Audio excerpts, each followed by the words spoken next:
Oke, pertama kita kenalin dulu postulat pertama, postulat nomor satunya dulu nih. Konsep of identity ya, identitas, hukum identitas. Nah, di sini ya, tadi kan gini, kalau A sama dengan A, dan kalau dia bukan A, dia tidak akan sama dengan A. Nah, konsep of identity ini ada dua jenis kesamaan. Kesamaan dari sisi substansi, formasi yang berbeda, substansinya sama. Atau samaan dari sisi formasi, gitu ya. Nah, contoh substansi, X tambah X secara matematis akan sama dengan 2X. Artinya, kalau lo lihat X tambah X, oh ini sama dengan 2X. Lo harus bisa ngeliat ini secara substansi dia sama aja. Ya, nilainya sama. Atau misalnya 7 dikurang 4 akan sama dengan 6 dikurang 3. Ya, pokoknya substansinya, isinya harus sama. Gitu. Nah, kalau formasi, kesamaan tuh bentuknya. Artinya misalnya gini, kalau misalnya lo punya bentuk AX kuadrat ditambah BX ditambah C sama dengan 0, berikutnya lo juga punya persamaan kuadrat X kuadrat ditambah 2X ditambah 4, maka dari formasi yang sama, dia sama-sama persamaan kuadrat. Dari formasi ini lo akan tahu A-nya sama dengan, ini 1 kali X kuadrat kan?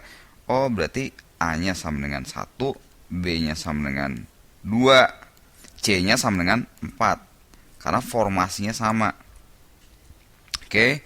Nah, formasi ini nantinya biasanya untuk kemampuan untuk nerapin formula-formula di matematik yang ada. Ya. Contohnya, misalnya kalau lo udah tahu SN geometri sama SN aritmatika deh. N per 2, ujung ditambah ujung.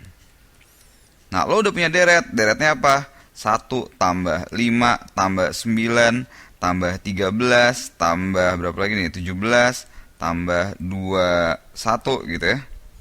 Nah, kalau ditanya ini sama dengan berapa? Nah, di sini kemampuan lo untuk melihat mana substansi, mana formasi. Oke? Dari sini kita udah tahu apa itu U1. U1 adalah suku pertama. Apa itu UN? UN adalah suku terakhir. Apa itu N? N adalah jumlah suku. Dari situ kita tahu, oh jumlah sukunya 1, 2, 3, 4, 5, 6. Berarti S6, karena N-nya 6. N per 2 berarti 6 per 2. Ya, masukin rumus. 1 ditambah 2, 1. Disinilah kemampuan lo mengenali mana yang mana gitu. Mana yang N, mana yang U1, mana yang UN. Oke. Kesamaan formasi juga bisa diterapin gini.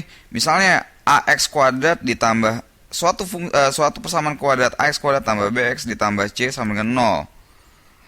Terus dari sini lo tahu X1 ditambah X2 sama dengan min B per A.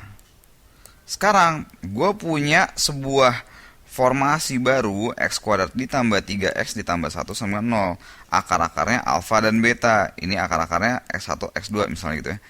Ditanya alfa ditambah beta berapa? Nah, secara esensi, karena akar-akarnya sama, ini X1, X2, yang ini alfa beta. Esensinya sama-sama akar-akar. Nah, sekarang, kalau ditanya alfa tambah beta, berarti ditanya X1 tambah X2. Secara formasi, dia sama dengan apa? Min B per A. Min B per A secara formasi di sini mana? Ya di sini B-nya tuh min 3, jadi min 3 per 1 sama dengan min 3. Tuh ya, ini masih gampang.